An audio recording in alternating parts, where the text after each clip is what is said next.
नमस्कार दोस्तों, स्वागत है आपका हमारे चैनल सनातन वेद पर। दोस्तों, अगर आप जीवन में कुछ नया सीखकर परिवर्तन करना चाहते हैं तो चैनल सब्सक्राइब जरूर करिए। आगे गुरुजी को सुनिए। ओम नमो भगवते वासुदेवाय नमः।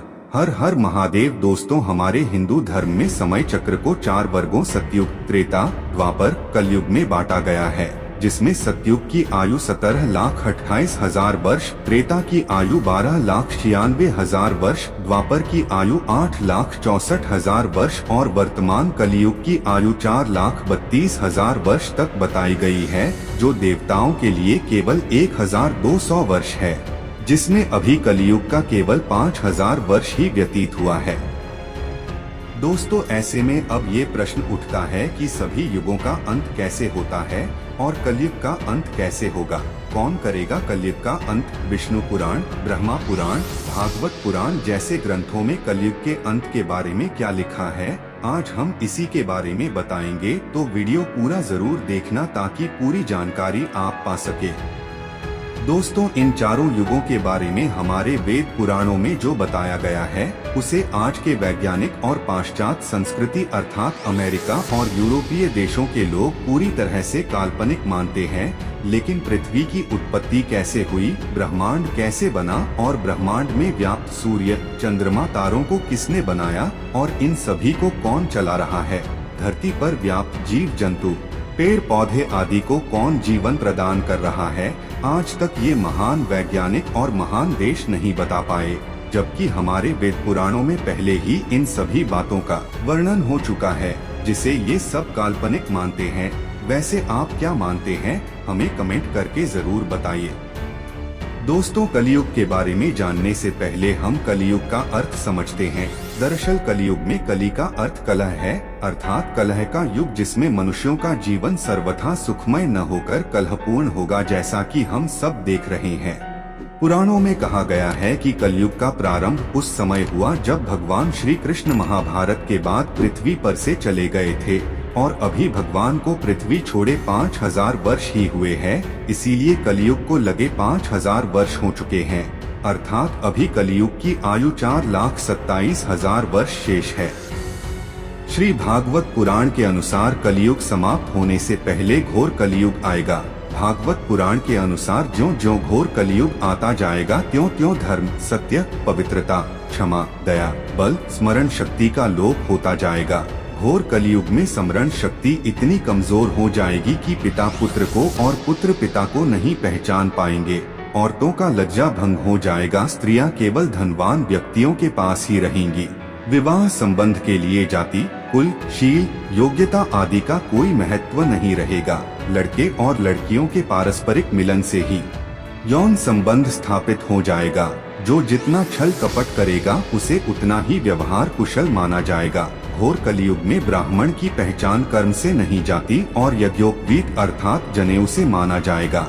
ऋषि, संत, पंडित आदि सभी की पहचान वेशभूषा से होगा। चरित्र से सब दुष्ट ही रहेंगे।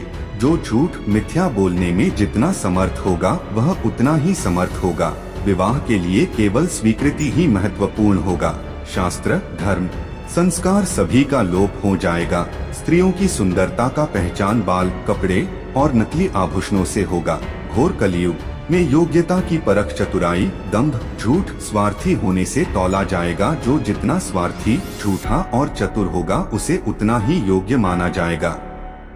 इस प्रकार सारी पृथ्वी पर दुष्टों का बोलबाला होगा। जिसके पास अधिक धन होगा वही राजा बनेगा। राजा बनने के लिए झूठा, कपटी, धन आदि आसुरी वस्तुओं को होना अनिवार्य हो जाएगा। घोर कलयुग में राजा और डाकू में कोई अंतर नहीं रहेगा। प्रजा राजा के अत्याचारों को सहन नहीं कर सकेगी। इस दशा में प्रजा को पर्वत की गुफाओं और जंगलों का आश्रय अपने प्राणों की रक्षा के लिए लेना पड़ेगा। उस समय सारी प्रजा का भोजन अत्यंत दूषित हो जाएगा। लोग मांसाहारी होकर शाकाहार को पूर्णतः भूल जाएंगे।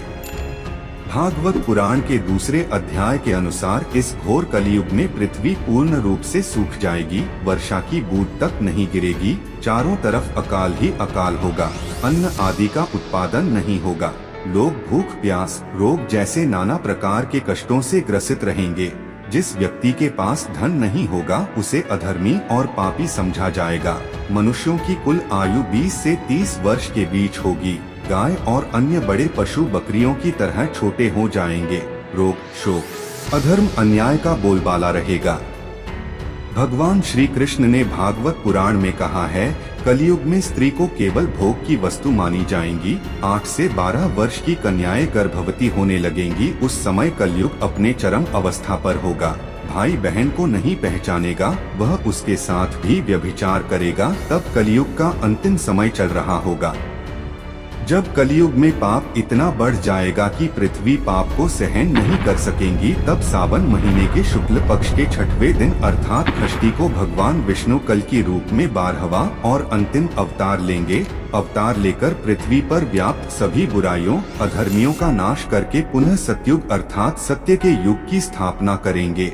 सतयुग में पुनः धर्म की गाड़ी चल पड़ेगी और लोग सुखमय, स्वस्थ, लंबी उम्र का जीवन व्यतीत करने लगेंगे। इसीलिए प्रत्येक वर्ष सावन के शुक्ल पक्ष के षष्ठी को कल की जयंती मनाते हैं।